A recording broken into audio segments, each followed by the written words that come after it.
So, hello everyone, my name is Mayank Maurya and I am the student of RML IMS Lucknow. ये मतलब बात करेंगे कि हम लोग पेपर नीट का कैसे अटेम्प्ट करना चाहिए स्टूडेंट्स को, क्योंकि एक बात तो मैं बोलूँगा, अगर आपने नीट का पेपर अच्छे से नहीं अटेम्प्ट किया ना, तो आपका भले आप कितने भी अच्छे लेवल के पढ़ाकू हों चाहे जो भी हों, लेकिन अगर आप पेपर अटेम्प्ट अपना अच्छा नहीं करोगे ना, तो आप पेपर में मतलब मार्क्स में भी आपका सिलेक्शन हो जाए, लेकिन आपको जितना एक्सप्रेस करना चाहिए था आप उतना नहीं एक्सप्रेस कर पाओगे। तो आज हम बात करेंगे इसी चीज़ पे कि मतलब कैसे हम लोग अपना एफिशिएंसी निकाल सकते हैं पेपर में से, कि जितने हम एफिशिएंट हैं उतना हम एक्सप्रेस कर सकें अपने पेपर में। तो आज मतलब मैं इस टॉपिक पे बात करना चाहूँगा कि पेपर के मतलब मैंने जो किया था ना, मैंने 3 राउंड बनाए थे पेपर के।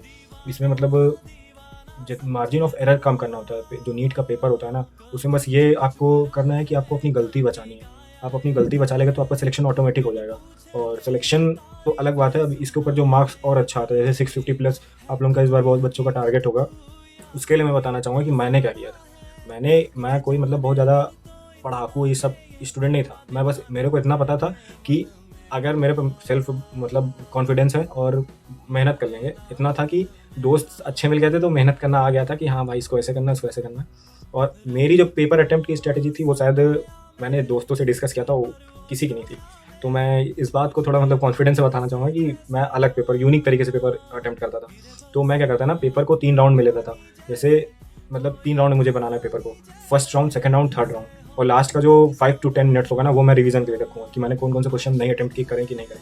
तो मैं जैसे पहले बायो से स्टार्ट करता था। सीक्वेंस अपना मतलब मैं डिटरमाइन कर लिया था पहले से ही कि हाँ मुझे बायो करनी है, फिर केमिस्ट्री करनी है, फिर फिजिक्स करनी है। तो मैंने क्या किया था, मैंने सबसे पहले 30 मिनट्स जो स्टार्टिंग का होता है ना, 30 मिनट्स एक बार पेपर का ओवरव्यू ले लिया था। जैसे पेपर आप ओपन करते हो, एक बार ओवरव्यू लेके मैंने खुद को बोलना स्टार्ट कर दिया था, हाँ भाई ये मेरे से बन जाएगा, बन जाएगा, बन जाएगा। उसके बाद मतलब ये हुआ कि अब आते हैं कि मतलब पेपर कैसे स्टार्ट करेंगे। तो स्टार्टिंग के जो 30 मिनट्स थे ना, मैंने बायो को दिए। जो मेरी स्ट्रैटेजी थी, मैंने मॉक पेपर्स भी इसी तरह दिए थे। मैंने बायो को 30 मिनट दिए। उसके बाद उसमें कम से कम नहीं, मेरे 60 to 65 क्वेश्चंस मैंने अटेम्प्ट कर लिए। अब 60 to 65 क्वेश्चंस ये वो थे जो हमको पूरा कॉन्फिडेंस था कि मेरे सही हैं। हम चाहे मतलब एक होता है ना कि ये वन लाइनर जो क्वेश्चन थे इसमें वो भी इंक्लूड थे। और बायो में आपका ये होता है कि अगर आपको आता है तो आप इजीली कर सकते हो उसको। उसमें मतलब ये नहीं है कि आप उसको लेके सोचो थोड़ा, ये सब नहीं था। बस ये था कि आप मतलब उसको कर दो एक बार में। और 30 मिनट जैसे मैंने स्टार्टिंग आपका बायो का दिया, उसके बाद जो 30 मिनट था मैंने उसको केमिस्ट्री में दिया। केमिस्ट्री में अब ये हुआ, केमिस्ट्री का उस साल का पेपर आया था थोड़ा टफ। हमारी मतलब प्रॉब्लम हुई हमको, मतलब 23 का आप अगर पेपर उठा दो, केमिस्ट्री का थोड़ा टफ आया। मतलब होता है ना कि कुछ ज़्यादा ही थ्योरिटिकल पार्ट जो होता है इनऑर्गेनिक से पूछे गए। हमें उतना इनऑर्गेनिक नहीं आता था, हम सोचे फिजिकल उसका आएगा तो हैंडल कर लेंगे, लेकिन इनऑर्गेनिक आ गया तो हमें प्रॉब्लम हुई थोड़ा। तो मैंने जब केमिस्ट्री का फर्स्ट राउंड बनाया तो मेरे कम क्वेश्चन बने, अप्रॉक्स कम से कम नहीं तो 27 के अप्रॉक्स क्वेश्चंस मेरे बने। मतलब मेरे पास 20 क्वेश्चंस अभी भी रह गए थे। समझ लीजिए कि केमिस्ट्री में मैं थोड़ा पैनिक हो गया कि यार मेरे से क्वेश्चन नहीं बनना है, लेकिन हमको पता था कि अभी नहीं बने, ठीक है सेकंड राउंड में आऊंगा तब इसको देखूंगा। अब मैं आता हूँ फिजिक्स का। जैसे आप 30 मिनट बायो को दिया आपने स्टार्टिंग में, फिर उसके बाद केमिस्ट्री को दिया। अब आप दे रहे मतलब फिजिक्स में आ रहे हो। फिजिक्स में अब आपको ये ध्यान रखना है कि आपको कैलकुलेशन आपकी अच्छी होनी चाहिए। अब इसमें आपको सिलेक्शन ऑफ क्वेश्चन भी आना चाहिए कि जो क्वेश्चंस मतलब कैलकुलेटिव होते हैं उनको अवॉइड करना है फर्स्ट राउंड में। उसके बाद फिर आपको ये करना है कि क्वेश्चंस जो होते हैं ना, कि जो क्वेश्चंस आपको पहले क्लिक कर रहे हैं थ्योरी वाले, अगर आपको आते हैं तो आप उसको अटेम्प्ट करो। जैसे अगर मैं फर्स्ट राउंड फिजिक्स का बताऊँ ना, तो मैंने उसको 40 मिनट दिए थे। मतलब उसको 10 मिनट मतलब 40 मिनट तो आपको देना ही पड़ेगा फर्स्ट राउंड में फिजिक्स के लिए। इससे मतलब मैंने कम से कम नहीं तो 28 to 30 क्वेश्चन मैंने बना लिए थे फिजिक्स के फर्स्ट राउंड में, क्योंकि मेरे क्वेश्चन निकल रहे थे फिजिक्स के फर्स्ट राउंड में। हमको इतनी केमिस्ट्री टफ लग रही थी जितना हमको फिजिक्स नहीं लग रही थी। तो फिजिक्स मेरी बन गई। तो मतलब आप समझ लो कि मेरे पास कितना हो गया, आधा आधा घंटा उधर 30 मिनट्स फिजिक्स केमिस्ट्री, वो बायोलॉजी और केमिस्ट्री, और इधर मैंने फिजिक्स को 40 मिनट से अप्रॉक्स दे दिया। अब मैं क्या करूंगा, अब मैं OMR उठाऊंगा। OMR का मतलब पूरे का फर्स्ट राउंड जैसे बायो का मैंने भरा। फिर उसके बाद मैं क्या करता था, अपनी हेड की पोजीशन सीधी रखता था, और मतलब ऐसा नहीं कि एक इधर देख रहा हूँ एक इधर देख रहा हूँ, ये नहीं करता था। अपना हेड का पोजीशन इधर रखा, एक एक करके लिखता था OMR। भाई OMR मिस्टेक्स हो जाती है ना, 4-5 क्वेश्चन लगातार अगर हो गए तो गेम खत्म हो जाता है। सोचो हमारे कुछ सीनियर्स हमें ऐसे मिले जिन्होंने बताया कि यार मेरी OMR मिस्टेक्स हो गई थी, लेकिन तब भी मैंने मतलब कंटिन्यू रखा पेपर। भाई अगर मैं मॉक टेस्ट देता था, मेरे से कभी कभी OMR मिस्टेक्स हो जाती थी, तो हमको पेपर देने का ही नहीं मन करता था। तो ये सब अवॉइड करने के लिए बेटर ये है कि आप एक एक फिल करो। अगर आपकी प्रैक्टिस अच्छी है तो आप जैसे भी करना चाहो, मतलब आपको OMR अच्छे से फिल करनी है। अब मैं बता क्या रहा था, मतलब 1 घंटा 40 मिनट आपका मतलब हो चुका है। फर्स्ट राउंड आप पेपर को दे चुके हैं, उसके बाद 10 मिनट आप OMR को दे रहे हो, 10 से 15 मिनट आप इसको ले लो, ठीक है। अब आ जाओ पेपर के सेकंड राउंड में। सेकंड राउंड में आ जाओगे तो अब फिर से आपको वही सीक्वेंस अपनाना, बायो, केमिस्ट्री और ये फिजिक्स। तो इस बार बायो में क्या करना है, आपको 10 मिनट देने हैं बायो में, 10 से 15 मिनट मान के चलो, इतना रफ आइडिया लेके चलो। इसमें आप क्या करना ना, जो क्वेश्चन मतलब जैसे इस बार स्टेटमेंट वाइज क्वेश्चन आए थे, पिछले साल से थोड़ा कम आए थे लेकिन आए थे बायो में, तो हमको यार लगा था कि अगर हम इसको टाइम देंगे तो मेरे से बन जाएगा। तो हम इसको सेकंड राउंड में लेने के लिए हमने इसको होल्ड किया था, और मैंने फिर वो क्वेश्चन अटेम्प्ट किए हैं बायो में। उसके बाद फिर आया केमिस्ट्री में भाई सेकंड राउंड में भी मेरे से क्वेश्चन नहीं बन रहे थे। मतलब फिजिकल विजिकल के तो क्वेश्चन बन गए जो कैलकुलेटिव थे, जो मैंने फर्स्ट राउंड में नहीं किए थे। उसके बाद सेकंड राउंड में मैंने बनाने की केमिस्ट्री कोशिश की, तो मेरे से मतलब बने, लेकिन उतना नहीं बने कि इनऑर्गेनिक के तो पल्ले नहीं पड़ रहे थे मेरे को। हमको डरने लगने लगा कि यार केमिस्ट्री टफ आई है, और हमको रियलाइज़ हो गया पेपर के देते देते ही कि इस बार केमिस्ट्री ही सबका मतलब ले जाएगी, अगर किसी का नंबर कम हुआ तो थोड़ा बहुत, तो हम पेपर देते देते ये चीज़ रियलाइज़ कर लेगा। लेकिन पेपर दे रहे हैं। फिर उसके बाद मैंने फिजिक्स में आया। फिजिक्स में इतना कॉन्फिडेंस लास्ट तक आ गया था कि जैसे मेरा 3 क्वेश्चंस गलत हो फिजिक्स में, 165 मेरे फिजिक्स में थे। अब मैं मतलब जैसे मैं सेकंड राउंड की बात कर रहा था, आपने बायो को दिया 10 मिनट, 10 से 15 मिनट मान के चलो। उसके बाद कम से कम नहीं तो केमिस्ट्री में मेरा लग गया था 15 से 20 मिनट लग गया था। क्यों? क्योंकि केमिस्ट्री में थ्योरी वाले क्वेश्चन थे, मतलब जिनको मतलब सोचना पड़ जा रहा था। इनऑर्गेनिक का क्वेश्चन था भाई, तो सोचना पड़ेगा, नहीं तो ऐसे थोड़ी ना टिक कर दोगे। तो उसको सोचते सोचते मतलब टाइम मेरा निकल गया केमिस्ट्री में थोड़ा ज़्यादा, लेकिन मैं उसको फिजिक्स के सेकंड राउंड में कम कर लिया, मतलब मैनेज कर लिया टाइम मैनेजमेंट। तो मतलब जैसे आपने 15 मिनट बायो को दिया, उसके बाद मेरा 20 मिनट लग गया केमिस्ट्री में। उसके बाद अब मैं मतलब सेकंड राउंड मेरा कंप्लीट हुआ फिजिक्स में मेरा 10-15 मिनट लगा था सेकंड राउंड की फिजिक्स बनाने में। उसके बाद आ जाओ आप थर्ड राउंड में। थर्ड राउंड कौन सा राउंड होता है, मतलब पूरा रिस्क ले सकते हो आप। अब ये नहीं कि बिल्कुल तुक्का ही मार रहे हो। इसमें थर्ड राउंड में बेसिकली मैंने वो क्वेश्चन रखे थे जो इलिमिनेशन से बन जाते हैं उससे, जो कि मैं सोचता एक बार डीप थोड़ा सोचता, थोड़ी देर सोचने पे मेरे से बन जाते। थर्ड राउंड होता है रिस्क लेने का। मैंने रिस्क लिया था इस बार, मतलब मैंने एक भी क्वेश्चन नहीं छोड़ के आए थे। लेकिन ये कैसे हुआ था, मैंने कम से कम नहीं तो 40 से 50 मॉक टेस्ट इसी स्ट्रेटेजी पे दिए हुए थे। तो एक चीज़ हमको रियलाइज़ हो गई थी कि हमें एलिमिनेशन मेथड अगर हम अप्लाई करेंगे तो हमें आ जाएगा।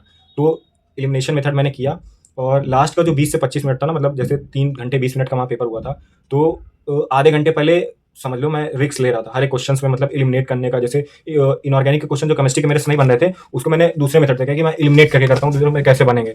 तो एलिमिनेट करके किया, तो एलिमिनेशन से ये हुआ कि मेरे 2-3 क्वेश्चन निकल गए। जैसे एमजी वाला जो था स्टेटमेंट, भाई इसका ये तो हो ही नहीं सकता। तो ये सब यूज़ कर करके मतलब मैंने अटेम्प्ट किया। और लास्ट का जो 10 मिनट था रिवीजन के लिए मैंने रखा था, कि जो क्वेश्चंस में कुछ आता जाता ही नहीं है, अब उसका क्या कर लोगे आप। कि जैसे अब आप सिलेबस तो पूरा पढ़ के जाते हो, लेकिन कुछ क्वेश्चंस ऐसे होते हैं जो आपके नहीं बनेंगे, आप क्या कर लोगे अब। तो ऐसे क्वेश्चंस के लिए मैंने लास्ट 10 मिनट्स रखे थे। मेरे कम से कम नहीं तो 7 से 8 क्वेश्चंस होंगे। तो मैंने सोचा कि भाई इसका क्या करना है। तो जैसे एक पीएन जंक्शन वाला था, वो डायोड वाला मेरा गलत ही हो गया फिजिक्स में, उसका दुख हुआ मुझे। बायो में मेरे 345 थे, तो 3 क्वेश्चंस मेरे वहाँ गलत हुए, वो भी कब, लास्ट के, मतलब मैं आपको ये लास्ट के 10 मिनट की बात बता रहा हूँ। कि मतलब ऐसे अटेम्प्ट करने के बाद 10 मिनट जब मुझे बचा, तो मैंने इसको, मतलब जो होता है ना कि लास्ट के 10 मिनट रियलाइज़ हो रहा था कि सिलेक्शन हो गया है, अब थोड़ा इससे ऊपर कैसे जा सकते हैं। हमको ये हो गया था कि मेरा सिलेक्शन हो रहा है, लेकिन इससे ऊपर जो नहीं होता, मैंने मॉक टेस्ट की तरह ही दिया था उसको। पहले डर लग रहा था। और एक चीज़ मैं और बताना चाहूँगा यार, देखो मॉक टेस्ट में नंबर घटते बढ़ते रहते हैं। मेरे मॉक टेस्ट में लास्ट में भले 650 प्लस मतलब आ रहे थे लगातार, लेकिन मेरे भी 580 से लेके 620 के बीच में नंबर बहुत बार आए थे।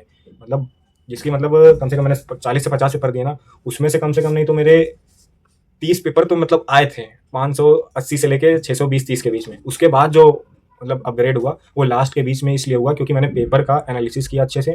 डिस्कशन हम लोग करते थे दोस्तों के साथ। एक जैसे एक जीएमसी रतलाम में है मध्य प्रदेश में दोस्त, और एक पीएमसीएच पटना में है। तो हम लोग तीनों लोग सेलेक्ट हो गए हैं, मतलब जो मैक्सिमम डिस्कशन में साथ रहते थे। और एक जेसीएम में है। और मतलब हम तो यही कहेंगे यार, देखो पहले एक चीज़ रखो, खुद पे भरोसा रखो। भाई अगर तुम किसी की बात से, होता है ना कि किसी की बात से बुरा मान गए तो हम सारा दिन पढ़े ही नहीं। मेरे साथ ये सब होता था सेकंड अटेम्प्ट में, मतलब प्रीवियस अटेम्प्ट्स में, कि यार नहीं अब वो कुछ बोल दिया, उसकी बात का बुरा मान गया तो हम पढ़ेंगे ही नहीं। पढ़ोगे नहीं भाई, किसका नुकसान होगा। आप कॉम्पिटिशन में बैठे हो, अगर 1-2 दिन आप अगर मतलब हो जाता है, खराब हो जाता है, तो आपको गिल्ट होगा अगले दिन के लिए कि यार कॉम्पिटिशन बैठे हैं, 1-2 दिन अगर खाली इस तरह चला जा रहा है, तो आपको अंदर से लगेगा कि यार कुछ ना कुछ गलत हो रहा है, आप कॉम्पिटिशन बैठे हो। और मैं ये कहना चाहूँगा कि देखो नीट एग्ज़ाम जो है ना, मतलब अपनी गलती जितना कंट्रोल कर लो, उससे उतना ज़्यादा आपका सिलेक्शन का मतलब होने का आपका हाई हो जाएगा। और मैं क्या करता था ना यार, जब मेरा मूड ऑफ होता था, मेरा मन नहीं करता था पढ़ने का, बहुत बार होता था, मतलब हफ्ते में 2 दिन हमको ऐसा हो जाता था कि भाई अब मेरा पढ़ने का मन नहीं कर रहा है, भाई दोस्तों के साथ बाहर जाना है, ये करना है, वो करना है। तो एक चीज़ मतलब ये होता था कि उस दिन जैसे दोस्त लोग भी, अब सबका एक तो दिन नहीं होता ना, तो दोस्तों से मैं कहता था बाहर चलो, तो कभी-कभी चले जाते थे, लेकिन मैक्सिमम टाइम ये होता था कि मैं कॉलेज फेस्ट की वीडियो देखता था। मैं कॉलेजेस के जो इवेंट्स होते थे ना, जैसे एम्स दिल्ली का हो गया, एम्स दिल्ली तो ठीक है जो भी है, लेकिन जैसे केजीएमसी के इवेंट देखता था, मतलब कॉलेज के फेस्ट के वीडियो देखता था, फ्रेशर पार्टी की वीडियो देखता था। हमको अच्छा लगता भाई यहाँ पे एक बार जाना है, मतलब देखते हैं कैसा लगता है वहाँ पे, रियलाइज़ करना है ये सब चीज़ें। बाकी देखो मन कभी-कभी होता है ना, 1-2 दिन खराब जाएगा, सबका जाता है यार, सबका खराब होता है, तो मेरा तो मतलब कंटिन्यू हो जाता था। लेकिन ये था कि रियलाइज़ेशन भी आ जाता था कि हाँ भाई थोड़ा खींच के पढ़ना है। और पढ़ने का यार ये है ना कि मतलब जो अभी ठंडी आ रही है ना दिसंबर में, जितना खींच के पढ़ सकते हो ना, मतलब हम बोल लेना कि बिल्कुल पागलों की तरह पढ़ लो बस 1-2 महीने। फिर उसके बाद कॉन्फिडेंस का बात होता है। कॉन्फिडेंस के बाद फिर किस पे आती है बात? उसके बाद बात आती है कि आपका प्रेशर हैंडल आपका कैसे मतलब होगा। जितने ज़्यादा मॉक टेस्ट दिए रहोगे उतना ज़्यादा आपका प्रेशर हैंडल करने का तरीका अच्छा होगा। बस इतना ही करना है और अच्छे से अपनी हेल्थ का ख्याल रखो, अच्छे से सब चीज़ें हो जाएँगी, ठीक है? बाकी ऑल द बेस्ट नीट 2024 के लिए। बाकी मैं वीडियो डालता रहूँगा यार, लेकिन मैं खुद ही एग्ज़ाम दे रहा हूँ, मेरा भी मिड टर्म स्टार्ट हो गया, तो फिर 21 से मिड टर्म है, 8 को और बायोकेमिस्ट्री का भी है, तो मैं थोड़ा नहीं रेगुलर दे पाता हूँ। बाकी ऑल द बेस्ट और बाय गाइस।